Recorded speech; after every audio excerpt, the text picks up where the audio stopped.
Hi, I'm Gail Grimmett, and welcome to Culture Crew.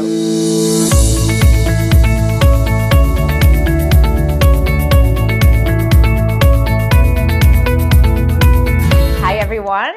I'm Gail Grimmett, President and CEO of the Delta Flight Museum. I have Diane Carvelli here with us today. She is a true superhero and such a source of pride for us in our history. With her and two of her fellow colleagues, they talk about Delta culture. They are the ones who put together the whole Project 767 plan, and with all their hearts went out and fundraised so that the employees could purchase a 767 for Delta when we were going through some of our toughest times. And it's such an incredible story. And even today, when we tell it to people, they're amazed, because how many other companies, how many other airlines would have employees that go out and do something like that? And so we had to kick off Culture Crew today with you, because we couldn't start this without the beginning. And you truly, this is the queen of the museum, and it lives on forever. So welcome. Thank you. When you came up with this idea, like, what were you thinking, and how did you think? Did you think right off the bat that this was going to take off and get off the ground? No pun intended. We actually did. Jean and Jenny and I were flying together. We flew together quite often. Jenny and I went through stewardess training together. Jean was a couple of months senior to us, maybe a little more, but we were flying trips together the whole month. And Delta gave us a raise, as you know, and all the other airlines were laying off people. There was just, problems with cost of fuel and things going on. And we were flying a trip. We would go down to, I think we'd go Orlando and then maybe Tampa. We did a couple of trips to a couple of stops in Florida and then back up to Atlanta. Then we'd do it again. And just talking to we'd go to the break room, and just have a little break in between our flights while the cabin crew got on and did what they needed to do. And everybody was so excited about Delta and the raise and the fact that our company is securing our jobs. They're making us feel very comfortable, very secure. And everybody was just so excited and just talking about it. And people would say, we ought to do this, we ought to do that, and we ought to buy an airplane came up. And honestly, we looked at each other, and we got on the airplane going home, and we started talking about it. And we said, wouldn't that be fun, to do something like that? So we get off the airplane, go to our homes, and I told my husband about it, and he got really excited. Jean told her husband, he got excited. So they started encouraging us. And Jenny, she had a daughter, and her daughter was very young at the time, but she was really excited about everything. So we flew together again the next day. We talked that night, actually, and then the next day we got to talking about it some more and decided, hey, let's just go and ask the people in charge. Let's go ask our president if we can put something together to buy this airplane for Delta. The employees want to do this. And so we made a call over here, and we ended up with Ron Allen. And we were in between our flights, actually. We came over from the airport. We met with Ron, and then we went back and flew our trip. We were really excited, and it was fun meeting with him. He had Mr. Oppenlander in there. Yep. He was the money man. So they just kind of looked at us and said, how do you plan to do this? Yeah. We said, well, we'll just start a campaign. We'll tell the employees, and we all love Delta. The employees were really, it was really like a Delta family. It was a true Delta family, and the people love Delta. And of course, there's those that don't, but for the most part, the employees love Delta. And we just thought, well, we'll just try. We'll just do it. And we felt very confident in ourselves. And don't ask me where that came from. No fear whatsoever. None. And wow. I mean, we talked very, I mean, we didn't have a problem talking to Mr. Allen or Mr. Oppenlander, and they were very nice and listened to us, very kind. And they said, well, we'll take this to the board and we'll see what they say and we'll get back with you. So we left feeling pretty good about ourselves that we did this, that we went this far. And we never said anything to anybody else. We went and flew our trips. We came home. We got a phone call to come into the office, and they'd made a decision. They didn't tell us anything, so we show up, and Mr. Allen said, "Well, the board has decided to let you go ahead with your plans to get the employees together and buy an airplane."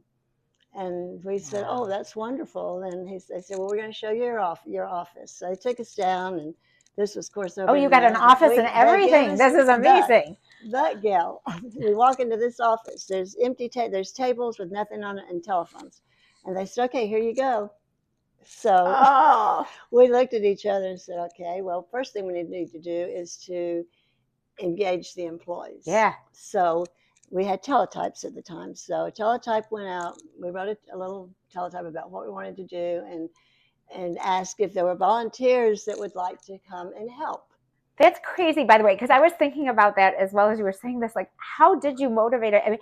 I mean, today we think of the technology today. I mean, that we have the internet, we have email, we have SkyHub, we have websites that we can communicate with.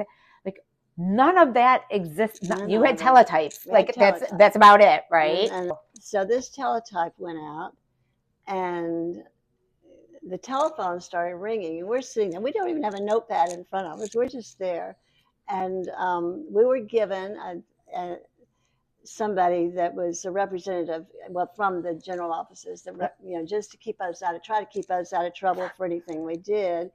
And so Jim was he wasn't sure what he was going to do with us. And we're laughing and talking, and all three of us talk at the same time. And we know what we're saying to each other, though. But anyway, we started getting calls from employees wanting to come and help right away. Wow. So we had a committee of, I think we had 10 committee members from different areas of the company. You know, we had pilots, we had cabin service people, we had, just all over the company. There were just different representatives and we wanted representatives from each part of the company. And so we got note paper, and we had to put together how we were going to do this. And so Jim was our contact with everybody, and we thought, how are they going to pay? How are they going to contribute? And so Delta allowed us to do contributions for payroll deductions, and they set it all up. They had absolutely nothing else to do with it except take the money in and handle it. And we never saw anybody's pledge cards or anything. We had pledge cards in their orange paychecks. Their orange envelopes. Yeah, that's a good way to get. That's right. I didn't even think we didn't have direct deposit those days. Oh wow. Each person had a pledge card in their next paycheck, and they could pledge whatever they wanted to do, and there was a percentage. And at that time, right now it wouldn't seem like very much money, but every little bit matters. Every little bit matters. But so pledge cards started coming in, and they all went straight to payroll, and people around the system started forming their own committees in their cities. Wow! So everybody took ownership of this. Did anyone try to talk you out of it at all? Did anyone come up to you and say, "Diane, you are crazy. This is never going to happen, ever"? But we had so much positivity going on around there, and the people that were working on our committee were so into this and so excited. We had so many talented people there. We'd get notes. People would send us things like, "You want to do what?" And of course, we'd hang them up on the wall. And we had a young man there, Alex Black, and Alex was an artist, and he's the one that drew the fat airplanes and everything. And he would start drawing something, and just to contradict whatever they were saying. So we'd all just have fun with it. Percentage of the employees that participated is much, much higher, obviously, than the ones that didn't. And so many that started out with a really bad attitude about all this, and you're embarrassing Delta Airlines and these sort of things. They turned out to be some of the biggest supporters. That's always the case. That's great. That's great. Tell me the passenger reaction. Did the passengers want to partake? Were they as equally as engaged? We did have. We would get letters or calls. Actually, our company leaders would get calls saying, "Hey, I'm a million mile, or I'm a colonel. I'm a flying colonel. We're part of Delta Airlines. This is our company. We want to participate." I love how they take ownership as well. That's great. And the retirees. And we ended up having a retiree on our committee, representing the retirees. Mm-hmm. So the payroll department was very gracious about finding ways for anybody that wanted to participate. And so we never, that was never a concern of ours. We knew that the pledges were coming in, and that it was being well taken care of. It was in good hands. We heard some stories that just made us cry, and we would find ways.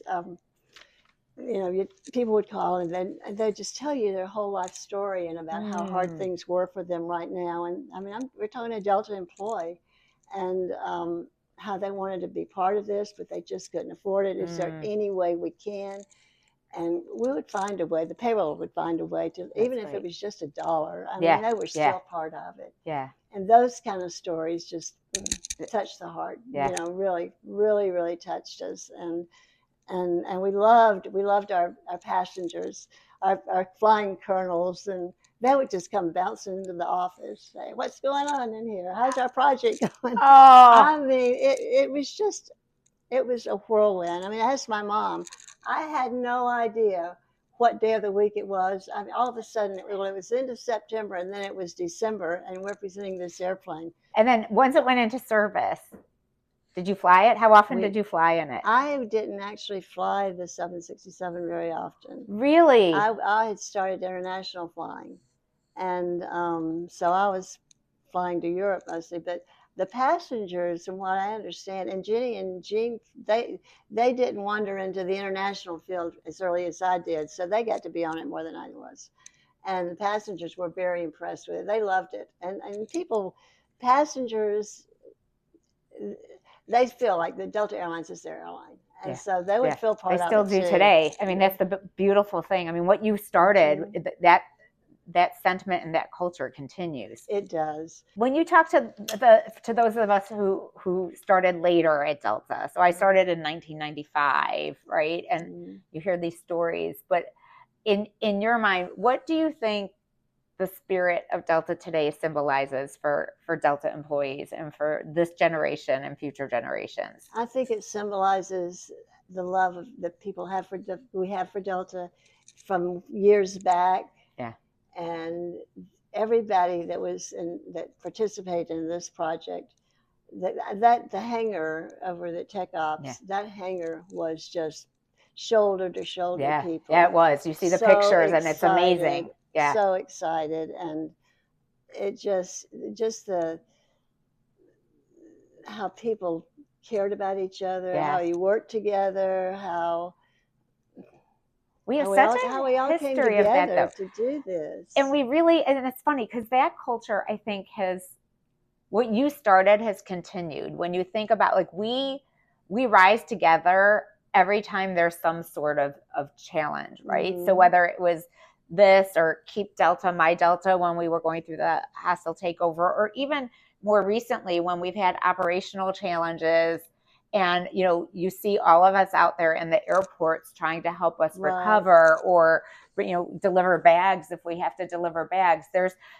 I do think that there's something special about the Delta people where I mean, we care so deeply, but we rally together. Like I've never seen that anywhere. I don't think. I don't either. And to see the spirit of Delta, to know the spirit of Delta, to know the story, it's pride to just keep it going. To say this, we're still that Delta.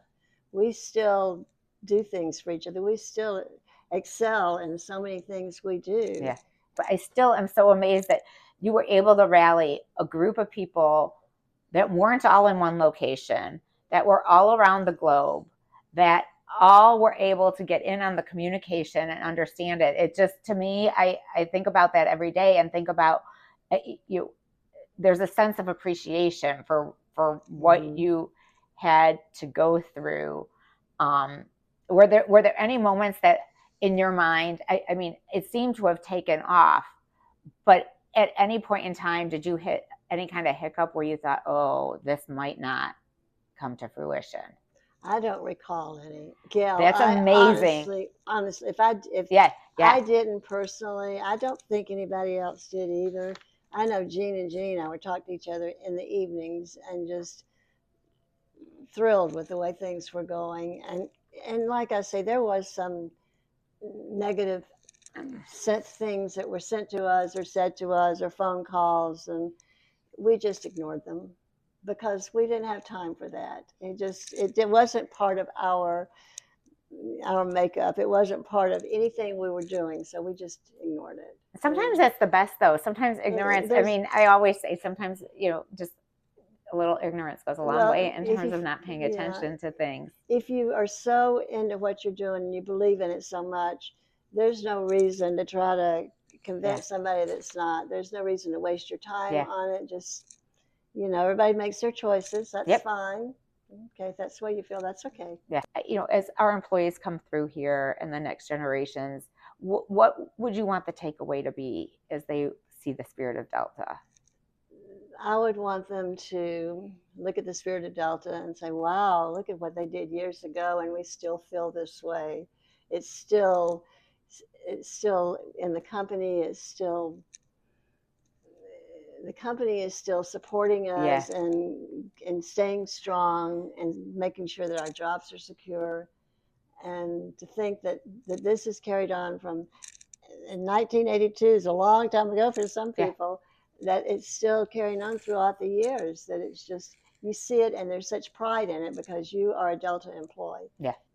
What's one lesson that you learned during Project 767 that you still carry with you today? I learned what it feels like to have such pride in something your company has done, and that how people can truly come together as one unity like we all did and make something happen. I mean, it still amazes me. It doesn't, but it does now. It didn't then because there wasn't time to even think about it then. It just happened. It just happened all so quickly, and we looked at each other and said, what has just happened?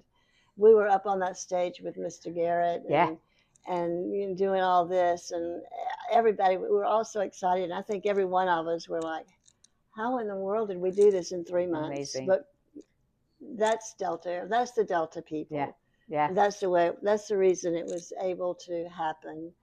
And I would just hope and pray that the people, the generations that are coming along, will feel that same spirit, that same love for their company and their love for each other, working together, their compassion for their job. And tell me a little bit, because this 100-year celebration is really been able for us to really re-showcase the spirit of Delta, and you've gotten back out there, as a result of it. So, what's been your most favorite part of like this last centennial year, and what has it meant to you to be back out and reconnecting with everybody?